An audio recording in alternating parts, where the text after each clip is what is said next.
Bismillahirrahmanirrahim. Assalamualaikum warahmatullahi wabarakatuh. Salam sejahtera bagi kita semua. Baiklah, kita ketemu lagi di mata kuliah perilaku konsumen dengan materi reference group atau kelompok acuan. Ya. Oke.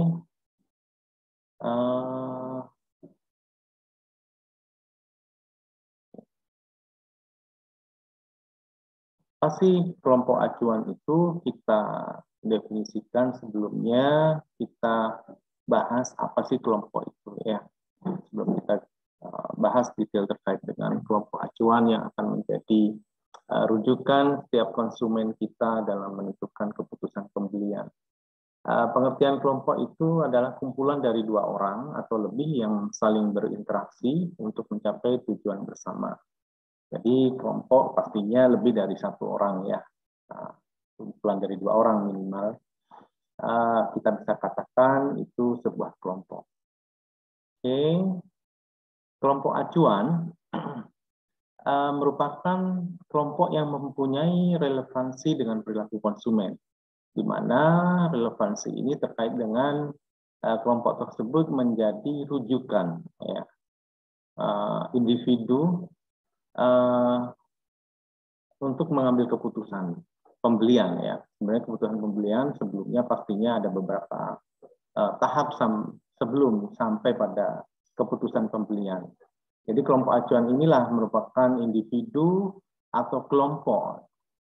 Jadi bisa jadi itu individu, satu orang maupun kelompok yang dijadikan acuan atau rujukan yang berpengaruh terhadap keputusan pembelian seorang atau individu ya. Oke.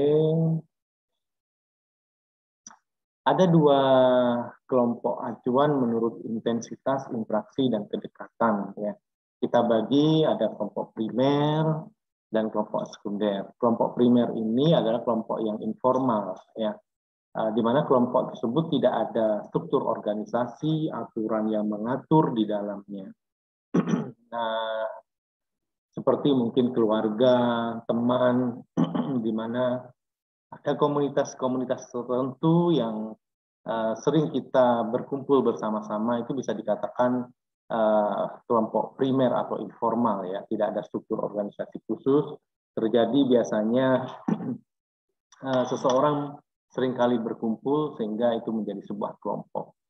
Berbeda dengan kelompok sekunder ya, kelompok sekunder atau kelompok formal ini merupakan kelompok yang ada struktur organisasinya ya. Contohnya mungkin di sekolah itu kelompok formal ya, yang di situ ada aturan yang harus dianut, harus dipatuhi. Kelompok di kerja, tempat kita bekerja, dan kelompok-kelompok yang lain yang memiliki struktur formal yang mengatur kelompok tersebut ya. Ini juga menjadi kelompok acuan di dalam beberapa kelompok yang dibedakan primer dan sekunder ini ya. Kita tergantung mana yang akan menjadi kelompok acuan yang mempengaruhi individu untuk mengambil keputusannya. Oke. Kelompok yang relevan dengan perilaku konsumen. Jadi di masyarakat terdapat berbagai macam kelompok yang kita bagi secara garis besar dari tingkat kedekatan dan intensitas interaksi tadi. Namun kelompok yang relevan bagi pemasar untuk dijadikan peluang dalam pemasaran adalah ini salah satu yang pertama disebutkan adalah salah satu bentuk kelompok informal ya, kelompok primer, yaitu keluarga ya. Keluarga merupakan kelompok primer atau informal yang sangat mempengaruhi keputusan individu. Berikutnya kelompok persahabatan. Kelompok persahabatan itu ya mungkin kita bersahabat dengan beberapa orang ya, yang itu akan terbentuk secara informal juga saya kira. Di situ tidak ada aturan struktur yang mengatur ya, dan itu juga sangat berpengaruh terhadap pengambilan keputusan. Berikutnya kelompok-kelompok sosial formal, kelompok pembelanja, jadi kelompok-kelompok orang yang belanja produk atau jasa tertentu, kelompok kerja, ini kelompok kerja mungkin di tempat kerja kita, nantinya di situ akan timbul sebuah kelompok kerja dan kelompok gerakan konsumen. Ya, ini konsumen sama konsumen memiliki nasib yang sama, dia membuat sebuah kelompok gerakan konsumen, sama-sama konsumen produk tertentu yang berusaha menjaga kepentingan terhadap produk yang mereka konsumsi, sehingga mereka membentuk sebuah kelompok. Jika mungkin terjadi sesuatu yang negatif atau pelayanan produk atau jasa tersebut kurang baik, mereka bisa mempengaruhi produsen, atau sebaliknya mereka juga menjadi gerakan konsumen ini juga memberikan kontribusi positif, juga bisa memungkinkan pengembangan produk atau jasa yang bisa dikembangkan oleh perusahaan. Ya. Oke, ini beberapa kelompok yang relevan dengan perilaku konsumen yang perlu kita pelajari. Berikutnya adalah faktor yang menentukan kekuatan pengaruh kelompok. Ya.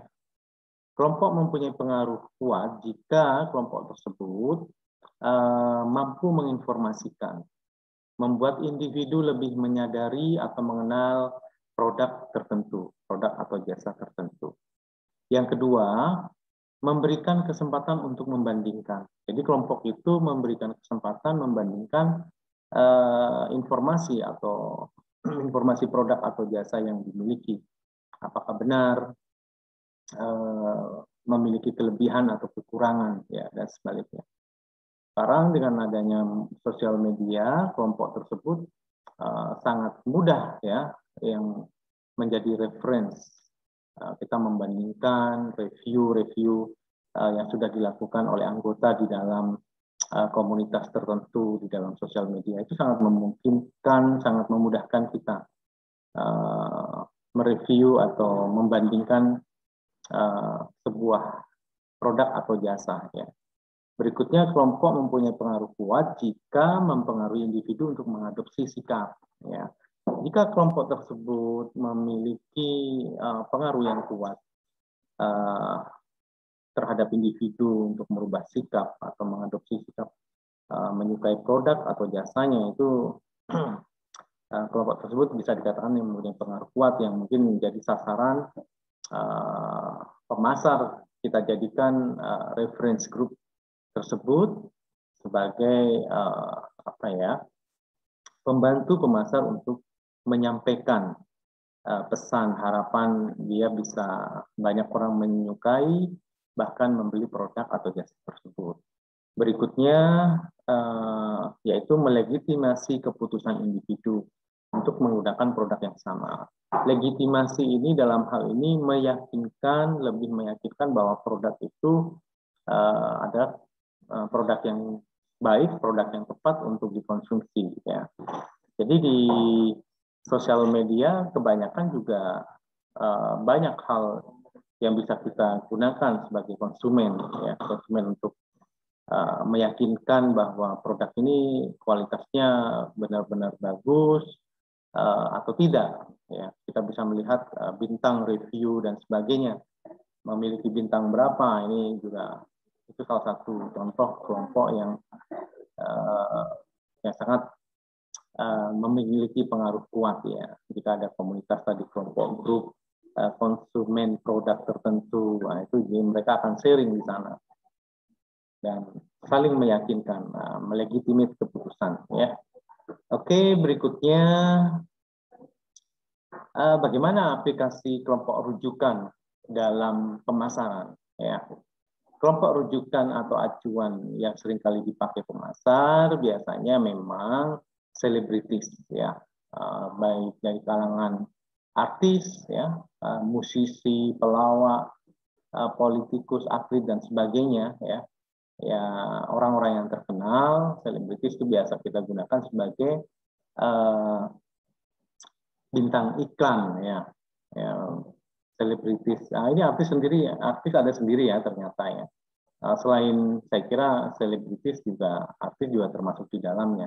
It's okay, nggak apa-apa. Jadi ada artis, ada pakar tertentu, pakar di bidang pastinya bidang tersebut harus memiliki koneksi dengan produk atau jasa yang kita jual. Ya, pakar apa kalau kita jualan obat? Ya pastinya dia pakar tentang obat tersebut, ya, terkait dengan kesehatan dan sebagainya. Dan kelompok rujukan atau reference group yang lain juga ada yang menggunakan orang biasa, ya, bukan pakar, bukan artis maupun selebritis.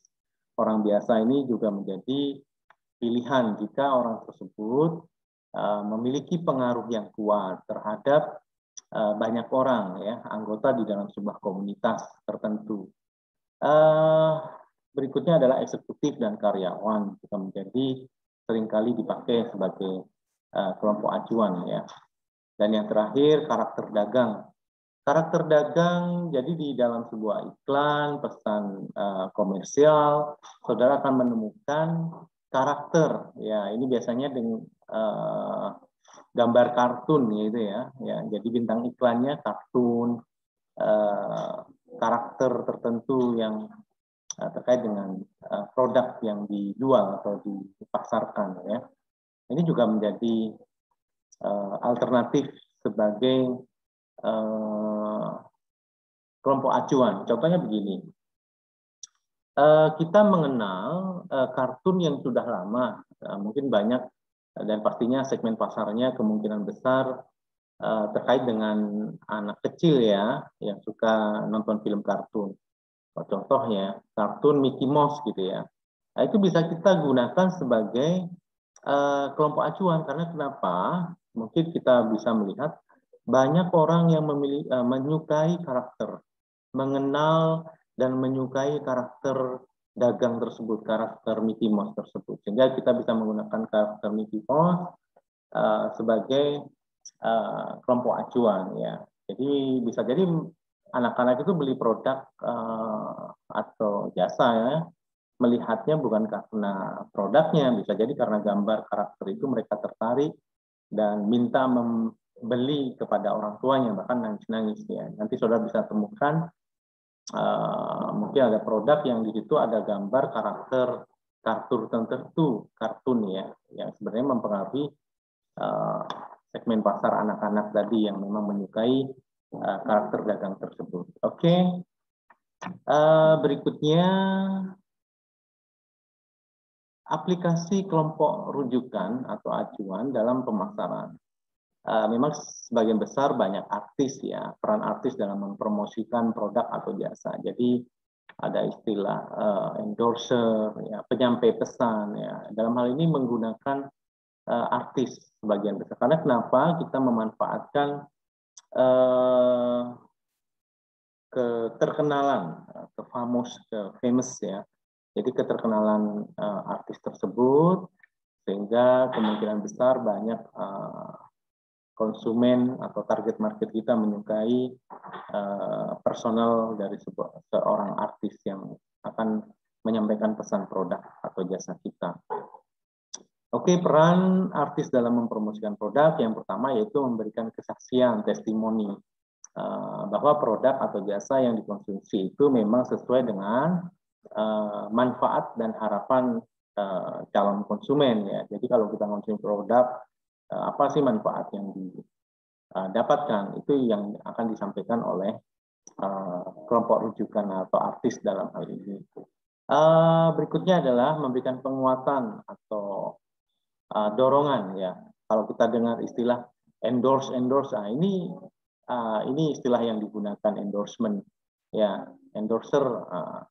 Dia memberikan penguatan bahwa produk ini untuk meyakinkan calon konsumen bahwa ini adalah produk yang paling tepat untuk dikonsumsi oleh target market tertentu. Yang ketiga, berperan sebagai aktor dalam iklan, ya. Selain dia tujuannya menyampaikan pesan dan sebagai aktor dalam sebuah iklan, pasti ada cerita short story-nya di situ untuk menyampaikan konten dari iklan atau isi iklannya. Yang terakhir ini berperan sebagai juru bicara perusahaan atau penyampai pesan tadi yang saya jelaskan di awal. Oke, itu 4 peran artis dalam mempromosikan produk atau jasa. Ya. Manfaat kelompok rujukan atau acuan referensi ini bagi pemasar bisa dimanfaatkan. Yang pertama adalah meningkatkan kesadaran tentang merek atau awareness terkait produk. Ya. Dalam hal ini, dalam produk itu kita mempromosikan melalui sebuah brand, ya, awareness of the brand. Ya. Yang kedua adalah meyakinkan dan memberikan rasa aman pada konsumen yang disebabkan oleh keraguannya terhadap risiko jika dia memutuskan pembelian produk tersebut. Jadi meningkatkan kesadaran agar supaya orang memperhatikan aware keberadaan produk tersebut.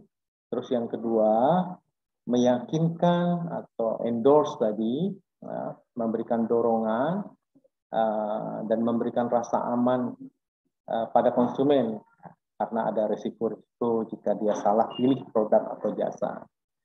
Oke, saya kira itu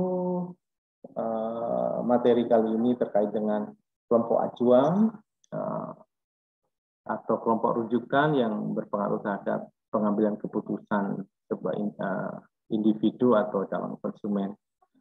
Saya kira cukup, semoga bermanfaat ilmu kali ini terkait dengan kelompok reference. Terima kasih atas perhatiannya. Semoga kita tetap sehat selalu.